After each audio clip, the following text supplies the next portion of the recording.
दोस्तों, आज मैं आपको बताने जा रही हूँ कि कुरान में मिट्टी का ज़िक्र कई जगहों पर आता है और इस्लाम में मिट्टी का महत्व गहरा और प्रतीकात्मक है। आइए हम कुरान और इस्लामिक मान्यताओं के आधार पर मिट्टी के बारे में विस्तार से जानते हैं। मिट्टी से इंसान की रचना। कुरान में अल्लाह ने इंसान की रचना के लिए मिट्टी का इस्तेमाल किया है। अल्लाह ने पहली मानव हज़रत आदम अलैहिस्सलाम को मिट्टी से बनाया। इससे यह स्पष्ट होता है कि मिट्टी इंसान की रचना में एक मुख्य तत्व है। कुछ आयतें जो इस प्रकार डालती हैं कि सूरह अल सजदा में कहा गया है, वह जिसने हर चीज़ को बेहतरीन तरीके से बनाया और इंसान की रचना की मिट्टी से। सूरह अल हिज्र में कहा गया है कि और हमने इंसान को ठोस बजरी मिट्टी से बनाया है। इससे यह साबित होता है कि इस्लाम में मिट्टी को मूलभूत तत्व के रूप में देखा गया है, जो हमारी शुरुआत का प्रतीक है। मिट्टी का शुद्धि में उपयोग, मतलब कि तयम्मुम।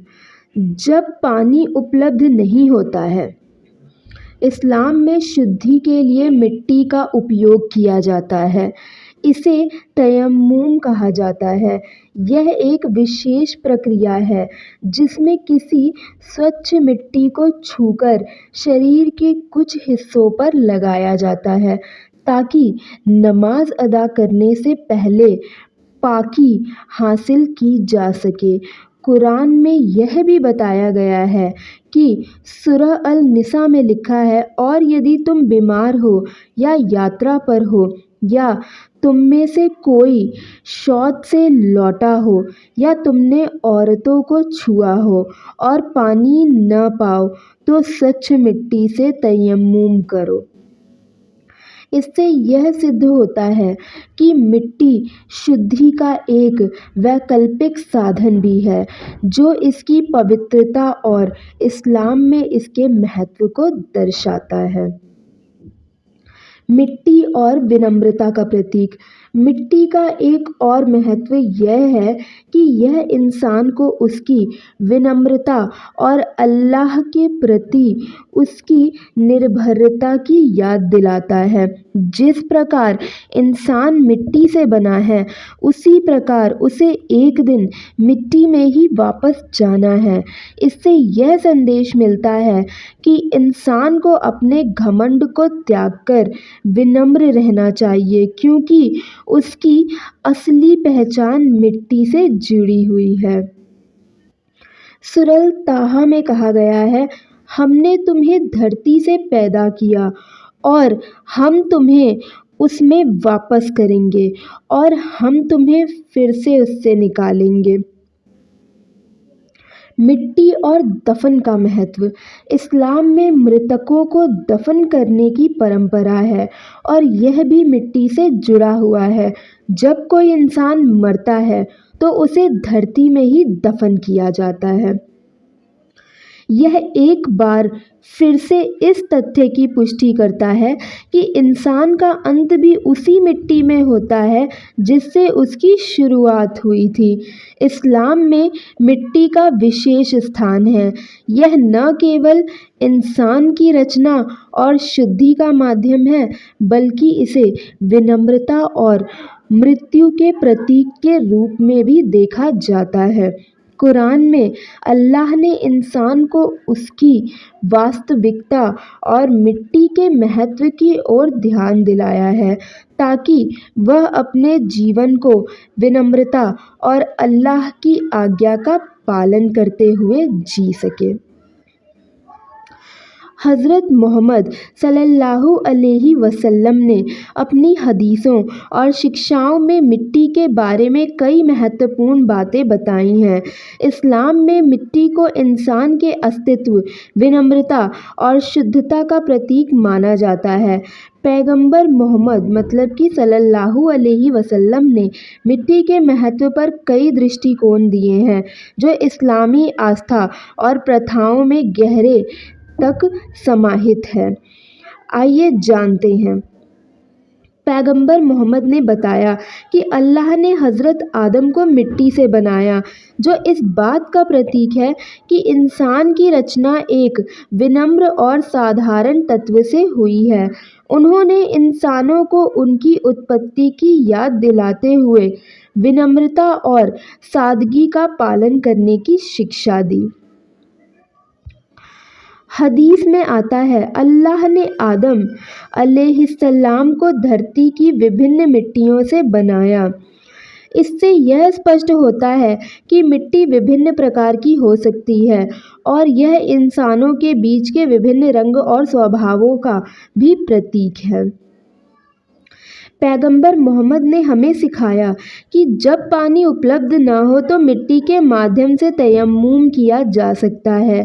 यह प्रक्रिया हमें यह सिखाती है कि मिट्टी भी शुद्धि का एक माध्यम हो सकती है और यह अल्लाह की ओर से दी गई एक विशेष सहूलत है।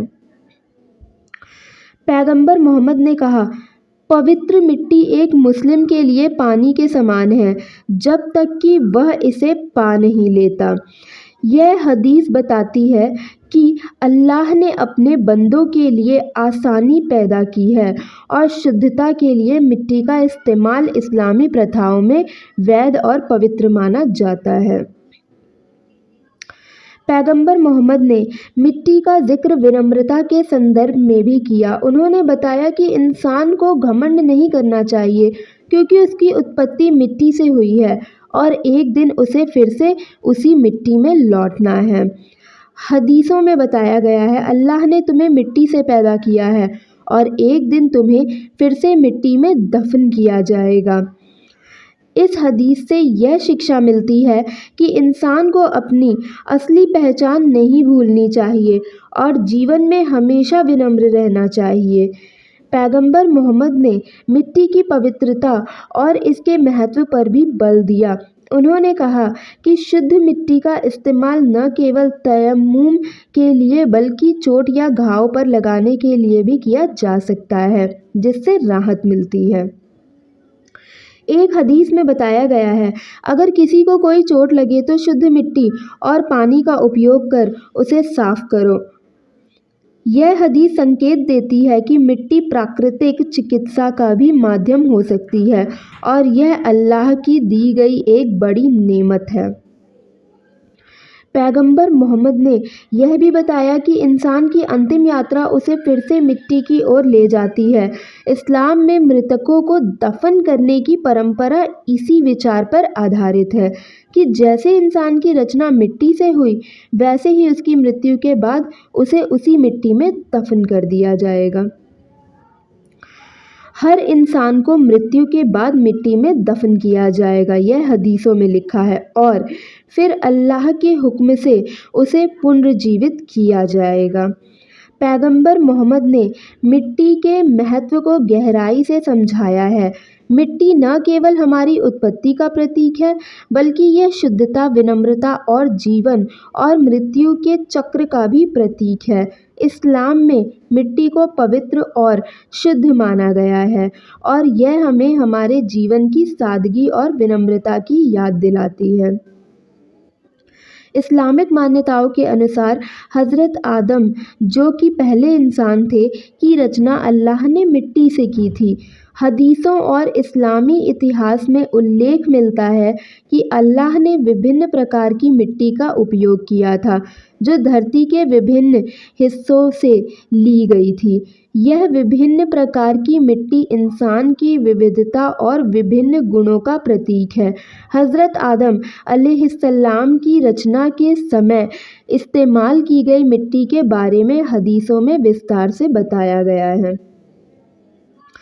पहला है विभिन्न रंगों की मिट्टी। हदीसों के अनुसार अल्लाह ने इंसान की रचना के लिए धरती से कई प्रकार की मिट्टी एकत्र की थी जो विभिन्न रंगों की थी। इसका संकेत यह है कि इंसान अलग अलग रंग और स्वभाव के होते हैं। कुछ मिट्टी सफ़ेद थी, कुछ काली, लाल और कुछ अन्य रंगों की। इस विविधता से यह दिखाया गया है कि इंसान अलग अलग त्वचा के, रंग के और स्वभाव के होंगे। हदीसों में कहा है कि अल्लाह ने आदम को धरती के विभिन्न प्रकार की मिट्टी से बनाया, कुछ लाल, कुछ सफ़ेद, कुछ काली और कुछ मिश्रित। इस हदीस के आधार पर यह समझा जा सकता है कि इंसान की विविधता रंग, संस्कृति और स्वभाव में इसी मिट्टी की विविधता का परिणाम है। पैगंबर मोहम्मद ने यह भी बताया कि इंसान की रचना में इस्तेमाल की गई मिट्टी विभिन्न गुणों वाली थी। कुछ मिट्टी नरम और मुलायम थी जबकि कुछ कठोर और ठोस। इससे यह संकेत मिलता है कि इंसान के स्वभाव भी अलग अलग होते हैं। कुछ लोग विनम्र, दयालु और सहनशील होते हैं जबकि कुछ लोग कठोर, कठिन और असह्य